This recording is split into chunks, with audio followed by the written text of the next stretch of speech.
এবার দেখেন আল্লাহ পাক এবার যুক্তি দিয়ে বুঝাচ্ছেন, সুবহানাল্লাহ বলেন। তোমরা যারা বলো যে মরে যাব, পচে যাব, মাটির সাথে মিশে যাব, আবার জিন্দা হব কেমনে? আল্লাহ বলে কেমনে জিন্দা হবা বুঝাই, সুবহানাল্লাহ বলেন।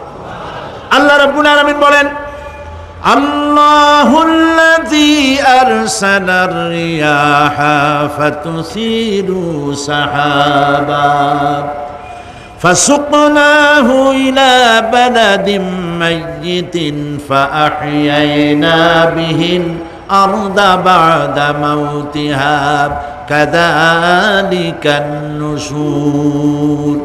আল্লাহ পাক বলেন, লক্ষ্য করে দেখো, সমুদ্রের লবণাক্ত পানিগুলি বাষ্পীয় আকারে মেঘমালায় পরিণত করে দেই, আর বাতাসকে হুকুম করি মেঘটাকে টেনে নিয়ে যাও অমুক জায়গায়। আল্লাহ যেখানে বৃষ্টি দিতে চান বাতাস মেঘকে ঠেলে নিয়ে সেখানে নিয়ে আসে, বৃষ্টির পানিগুলি পড়ল। আল্লাহ পাক বলেন, আকাশের সেই বৃষ্টির পানি দিয়া মরা জমিনকে আমি জিন্দা করে দিলাম। ফাআহইয়ানা বিহিল আরদা বা'দা মাউতিহা, এই মৃত্যু জমিনকে আমি জিন্দা করলাম। সেখানে তুমি বীজ বপন করলে, সেই বীজগুলি বীজের মাথা ফাটাইয়া চারাগুলি কে বাড়ি করে দিল? মাটির আস্তরণ, মাটির আস্তরণের মধ্যে কদুর বিচি, লাউর বিচি। আপনারা কদু কন না লাউ বলেন? যেটাই হোক বুঝলেই হইল, কদু অথবা লাউ একই কথা। অথবা যে কোনো শাক সবজি, উদ্ভিদ, এর চারা, এর বীজ মাটিতে দেওয়া হলো, মাটিটা ফেটে চারা যে পাতা দুটো বেরিয়ে আসলো, এই পাতা কি শক্ত না নরম? তাহলে মাটিটা ফাটাইয়া পাতা দুটো বাইর করে দিল কে? সুবহানাল্লাহ বলে। রব্বুল আলামিন দৃষ্টান্ত দিয়ে বুঝাচ্ছেন, আলাম ইয়াকুন নুতফাতাম মিন মানিয়্যিন ইউমনা সুম্মা কানা আলাকাতান ফাখালাকা ফাসাওয়া ফাজআলা মিনহু যাওজাইনি আয-যাকারা ওয়াল উনসা। আল্লাহ পাক বলেন,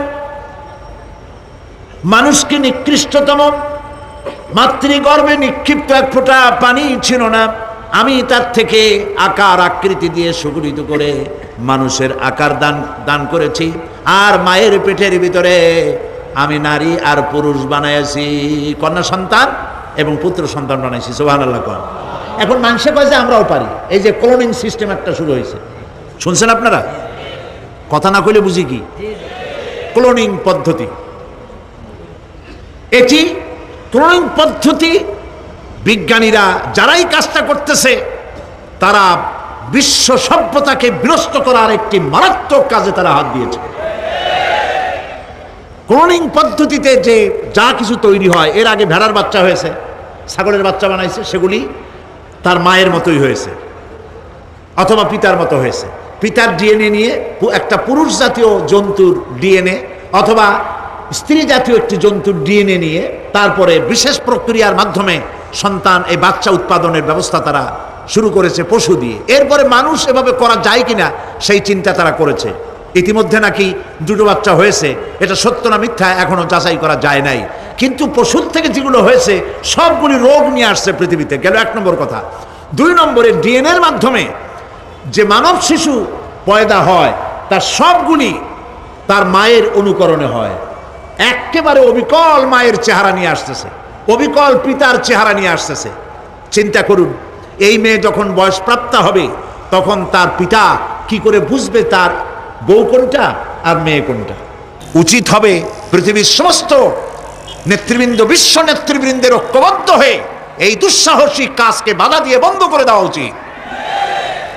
আল্লাহর সৃষ্টির সাথে পাল্লা দিতে গেলে ধ্বংস ছাড়া পথ থাকবে না। লক্ষ্য করেছেন, আপনি সাক্ষী দিলে আজ এক সাক্ষী দেবেন, কালকে বলবেন যে ওই সাক্ষী আমি দেই নাই। আজকে সই করেছেন, কালকে বলবেন ওই সই আমি করি নাই। কিন্তু আল্লাহ রাব্বুল আলামিন আপনার ফিঙ্গারপ্রিন্ট, আপনার আঙ্গুলের ছাপ এমন করে দিয়েছেন, এই আঙ্গুল দিয়ে যদি কাগজের উপর একটা টিপ মারেন, টিপ সই করেন, আপনার বাবা কবর থেকে উঠে এসেও বলতে পারবে না যেটা আপনার না। আদম আলাইহিস সালাম থেকে নিয়ে আজ পর্যন্ত, আজ থেকে নিয়ে কিয়ামত পর্যন্ত যত মানুষ পৃথিবীতে এসেছে আর আসবে, কোন মানুষের আঙ্গুলের রেখার সঙ্গে আর একজন আঙ্গুলের রেখার মিল হবে না। এ হচ্ছে আমার আল্লাহর সৃষ্টি, সুবহানাল্লাহ। সুতরাং তিনি বলছেন, আমি মাতৃগর্ভের ভিতরে সন্তান তৈরি করি, সেই সন্তানকে কোনটা কন্যা সন্তান, কোনটা পুত্র সন্তান আমি বানাই। এই কাজটা যিনি পারেন, এবার দেখেন সামনে কি বলতেছেন আল্লাহ। এই কাজটি যিনি করতেছেন, আলাইসা যালিকা বিকাদিরিন আলা আইয়ুহিয়াল মাউতা। এত বড় কাজ যিনি সম্পাদন করেছেন, এক ফোঁটা নাপাক পানি, এক ফোঁটা নিকৃষ্ট গান্দা পানি যা শরীর থেকে নির্গত হলে পরে গোসল ফরজ হয়ে যায়, এমন এক ফোঁটা পানি দিয়ে তোমার জন্মের উৎপত্তি করেছি, আকার দিলাম, হাত দিলাম, পাও দিলাম, চোখ দিলাম, সুন্দর করে বানালাম, তারপরে পৃথিবীতে পাঠালাম। এরপরে তুমি কি করে মনে করতে পারো যে সেই আল্লাহ তোমার মৃত্যুর পরে আবার চিন্তা করতে পারবে না? আলাইসা যালিক, আল্লাহ পাক কি তোমাকে মৃত্যুর পরে, আলাইসা যালিকা বিকাদিরিন, আল্লাহ পাকের পক্ষে এটা কি সম্ভব নয় যে তোমার মৃত্যুর পরে আল্লাহ আবার চিন্তা করবেন? বলেন অবশ্যই পারবেন, বলেন অবশ্যই পারবেন। প্রিয় ভাই সব, আল্লাহ পাক এর পরে বলছেন, ইয়া আইয়ুহান নাসু ইন কুনতুম ফি রাইবিম মিনাল বা'সি ফাইন্না খালাকনাকুম মিন তুরাব। হে মানব সকল, যদি সন্দেহ হয় যে আমি তোমাদের পরকাল সম্পর্কে, যদি পুনরুত্থান সম্পর্কে যদি তোমাদের সন্দেহ হয়, জানা থাকা উচিত আমি তোমাদেরকে মাটি দিয়ে সৃষ্টি করেছি, মাটির উপকরণ দিয়ে সৃষ্টি করেছি। এই মাটির সাথে মিশে যাবা, আবার উঠানো হবে। মাটিতে কবরের মধ্যে মুর্দা রাখার সময় কি বলি আমরা?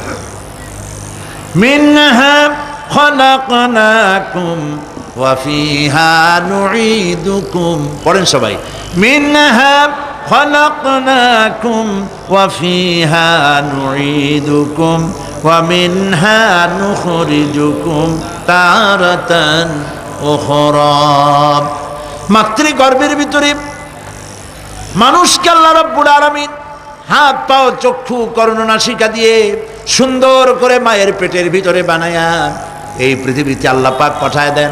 আর আল্লাহ পাক বলেন, সুম্মা নুখরিজুকুম তিফলা, বাচ্চার আকারে মায়ের পেট থেকে বের করে দিলাম। যে আল্লাহ রাব্বুল আলামিন এইভাবে করে তোমাদেরকে সৃষ্টি করেন। যালিকা বিআন্নাল্লাহা হুয়াল হক। জেনে রাখো, এ সব কিছু এই জন্যই ঘটে যেহেতু আল্লাহ রাব্বুল আলামিন, আল্লাহ তাআলা মহা সত্য। তিনি যা বলেন তাও সত্য, তার কথার মধ্যে কোনো রকমের বৈপরীত্য নাই। ব্যারোমিটার যন্ত্র আছে, যে যন্ত্রের মাধ্যমে আবহাওয়া মাপা হয়, বৃষ্টি হবে কি হবে না, ঝড় হবে কি হবে না, জলোচ্ছ্বাস হবে কি হবে না, এগুলি ব্যারোমিটার যন্ত্র দিয়া, আবহাওয়া মাপা যন্ত্র দিয়ে তারা মাপে। কিন্তু আপনারা কি কখনো শুনেছেন যে রেডিও টেলিভিশনে বলা হয়েছে সন্দ্বীপ, কুতুবদিয়া, হাতিয়া, সেন্ট মার্টিন এবং বাঁশখালী, আর কি কোন দু একটার নাম, কক্সবাজার, পতেঙ্গা ইত্যাদির উপর দিয়ে 280 মাইল স্পিডে ঝোড়ো হাওয়া প্রবাহিত হবে, আগামীকাল 30 ফিট উঁচু হয়ে জলোচ্ছ্বাস হবে, এরকম কথা বলে কেউ? কি বলে?